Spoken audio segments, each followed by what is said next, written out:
Have you ever been there? You know that everyday moment when life just throws something at you? Oh, yeah, like an unexpected snarl on the road. Exactly. Or maybe a really terse email lands in your inbox. Mm-hmm. Or just that tension you feel sometimes in a busy place. And instantly you feel that familiar surge, that impulse to react, right? To hit back somehow. It's almost automatic, isn't it? Like a reflex. Totally. Well, today we're doing a deep dive into this really powerful short story. It gives such a fresh perspective on how we handle those moments. Okay, I'm interested. It's all about making a deliberate, conscious choice, to respond with grace, even when you're challenged. And how that affects you internally. Exactly, the impact on your own inner peace. So our mission today is to unpack the story. It's called What We Don't Pick Up. What we don't pick up. Okay. Yeah, and we want to pull out the key insights it offers about emotional resilience and maybe the burden of carrying stuff that isn't actually ours to carry. Sounds fascinating. It's a great title because it immediately hints at that idea of choice, of selection. It really does. Let's get into it. Yeah, let's say. I think it's a brilliant piece because it sets up this very relatable conflict right away. Mm-hmm. And then it throws this, well, completely counterintuitive response at you. Right. It really forces you to pause Right. and question your own default reactions, and consider maybe there's another way. Absolutely. So the story kicks off with this guy, Sami. He's in his 40s, has this careful smile, apparently. Yeah. He's driving through a pretty sleepy intersection in the morning. The light's blinking. Everything is calm for a second. The calm before the storm. Pretty much. Then, boom, this small car just races out from across street. Super fast, loud. Well, Brakes slam on the story says they bit. Tires sang out that sharp metal shriek. You can almost hear it. yeah, vividly. And this young woman, driver's barely past 20, she reacts instantly, throws a hard gesture, and let a word fly that could cut paint. Oof. Yeah. We've all seen that. Or maybe done it, let's be honest. Right. But here's the thing. What does Sami do? Okay, what does he do? He doesn't shout back, doesn't flip her off, nothing like that. No. He just lifts his palm like an apology, keeps his smile steady. And the story says he let the moment pass him like wine through an open window. Wow.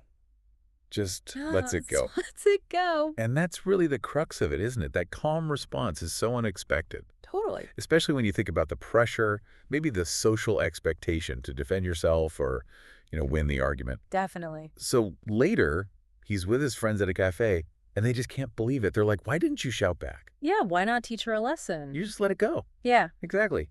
It perfectly mirrors how I think a lot of us are wired. It does. It's almost like a social contract, right? Yeah. Someone wrongs you, you wrong them back. Like eye for an eye in traffic. Or the passive-aggressive reply-all email. We've all seen that, too. Absolutely. Why do we feel that pull, that almost gravitational pull, towards matching negative energy? That pressure is huge, isn't it? It almost feels primal sometimes, this urge to win or prove you're right. Yeah, like not reacting is seen as weak. Right, like we're conditioned to think that. But Sami just flips that completely on its head. Okay, how? Well, what he says next about collecting fire, it sort of redefines what strength actually looks like. Collecting fire. Intriguing. He's stirring his tea, apparently, and he explains it very simply. He just says, because I don't collect fire. Okay.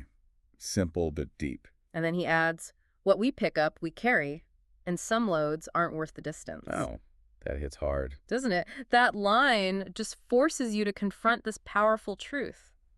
Our emotional state, our well-being, it's often a direct result of what we choose to engage with. But how often do we really see it as a choice? A strategic one even, not just a knee-jerk reaction. Exactly. It's usually just reaction, reaction, reaction. Yeah, and this isn't just about dodging an argument, right? It's digging deeper into how those small negative moments can pile up. Psychologically, every little piece of fire we decide to pick up, it adds to our cognitive load. It drains us. Right. It takes up space. It does. It impacts our decisions, our mood, way after the actual thing happened.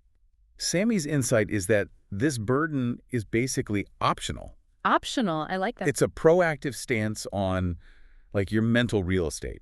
Hmm. He's actively choosing what gets allowed inside, Yeah. what cargo he's willing to haul around. It really makes you rethink all the emotional junk we carry around all day just from reacting to every little slight or annoyance. Totally. But Sami's wisdom doesn't just stop there at self-preservation. He takes it another step. Oh. He doesn't just manage his own reaction, he actually starts thinking about the why behind the young woman's anger. Ah, okay, empathy coming in. Exactly.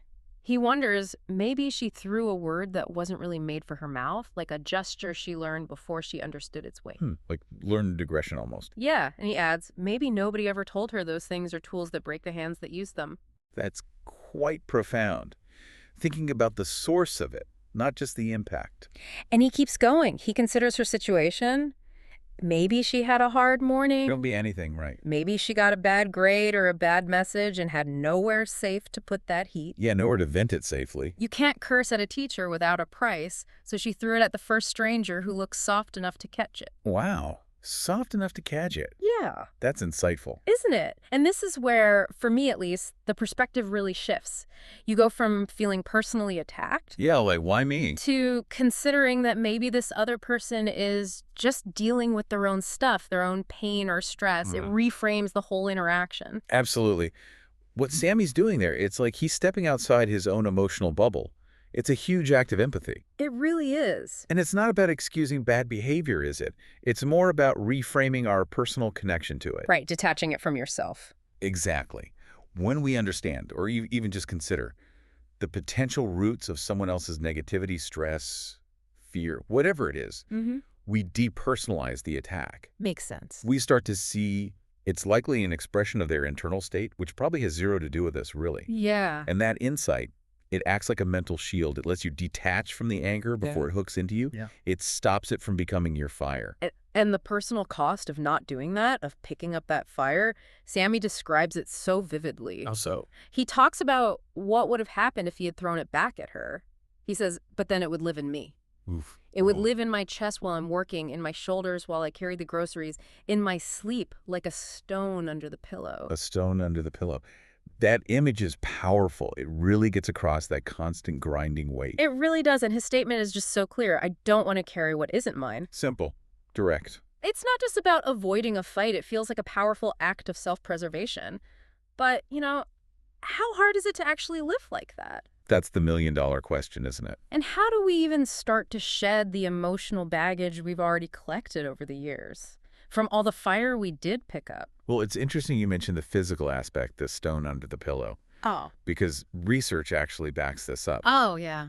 Yeah, chronic anger, resentment, holding on to that stuff. It can literally elevate Yeah. stress hormones, like cortisol, Right. I've heard that. increases inflammation, Yeah. can even contribute to things like high blood pressure. It's not just in your head. So it is a physical burden, too. It really is. Yeah. A persistent stressor. Hmm. So Sammy's choice, it isn't just for peace of mind. It's genuine self-care, protecting his physical health, too, That adds another layer. and shedding the existing baggage. I think it starts with just recognizing those moments when you did pick something up, acknowledging it, Okay. and then consciously, maybe even looking back, deciding to put it down now, to say, okay, that wasn't mine to keep. It's like mental decluttering. Mental decluttering. I like that. A continuous practice. Exactly. Repeatedly acknowledging that the fire isn't yours. So if strength isn't about shouting the loudest or winning every little skirmish, what is it then, according to Sammy? Well, he offers this really cool, redefined idea of strength. He says, strength isn't how loud we answer. It's how carefully we choose our cargo. Ah, back to the cargo. Choosing what you carry. Precisely. It shifts strength from being reactive, how big your comeback is, to being proactive, strategic. That's a really profound shift in thinking. It is. And then he gives this absolutely brilliant analogy. It really stuck with me. Oh, yeah. What's that? He says, when someone throws you fire, you can decide whether to be kindling or clay. Kindling or clay? Okay. Clay doesn't burn. It shapes the heat into something that can hold water later. Wow. Okay, let's unpack that. Clay doesn't burn. Right. It's not just about avoiding the fight or deflecting the heat. It's about transforming that energy into something else entirely. That's incredibly powerful. The clay metaphor, it gives you such a practical, almost like an actionable framework for building resilience. How do you mean? Well, kindling, right. Its whole purpose is to catch fire, to be consumed by it.